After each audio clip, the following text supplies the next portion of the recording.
my mouth and the meditations of all of our hearts be always acceptable in thy sight, O Lord, our strength and our Redeemer. Amen. Please be seated.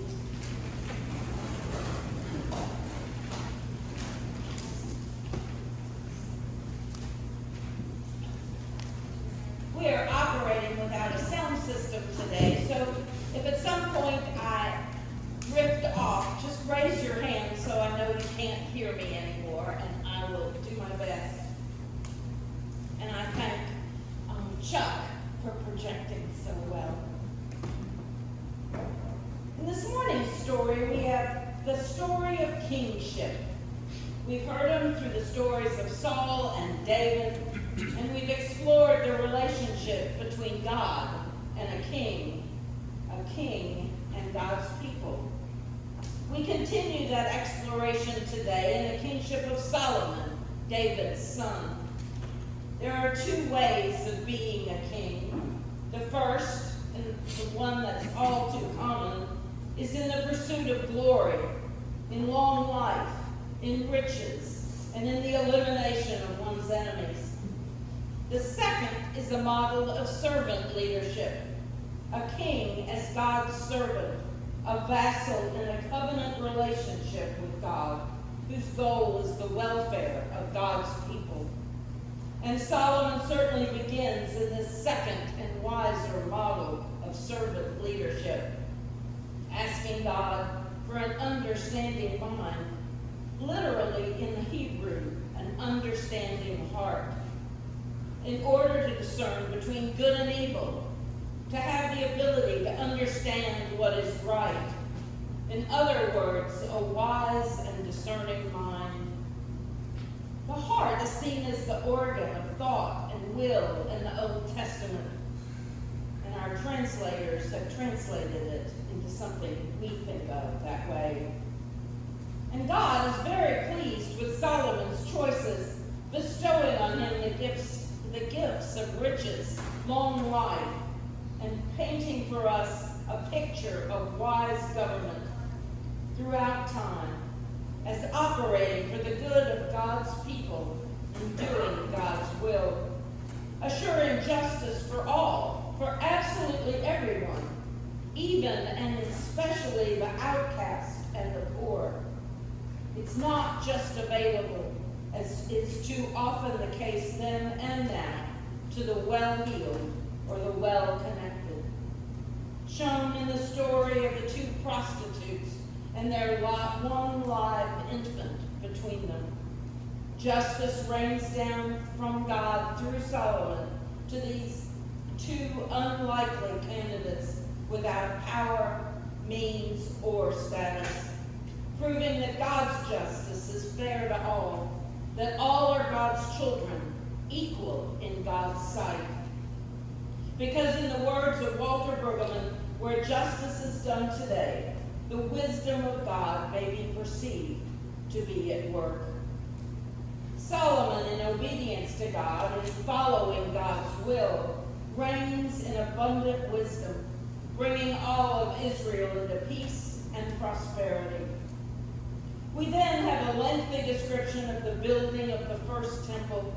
This detailed account is not unlike the account of building the tabernacle, the tent in which God has been dwelling since the time of the people's rescue from Egypt.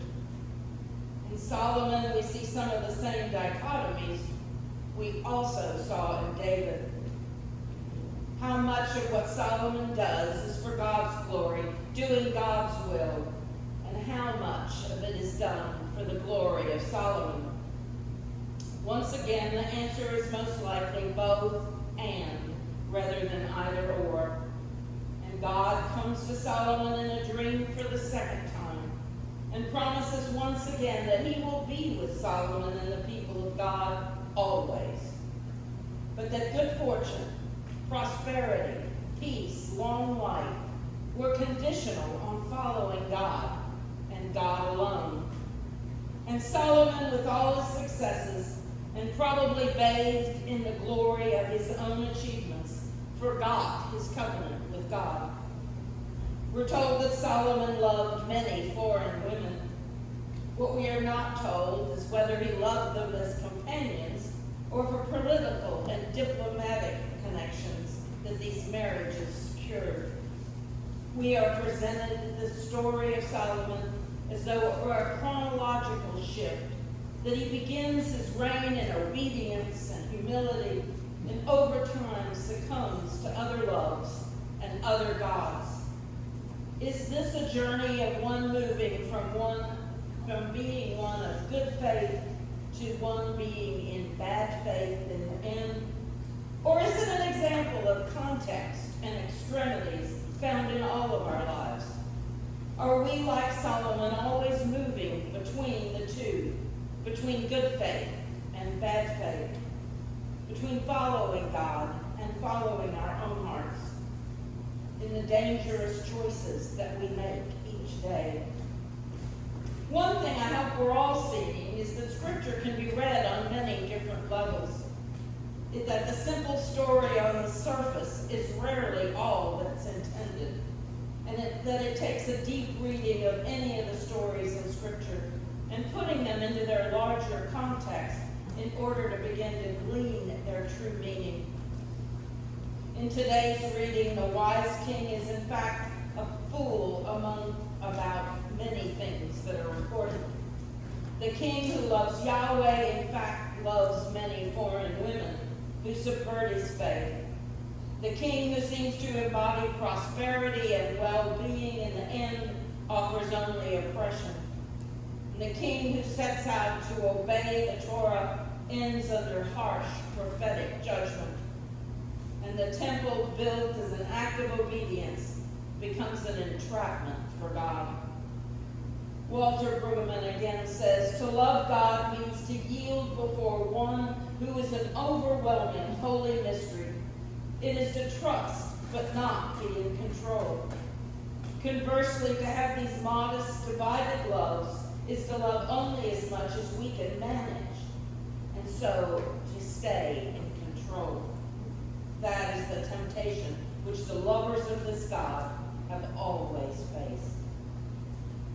It is true throughout the Bible. It's true for David and for Solomon, and it's true for us.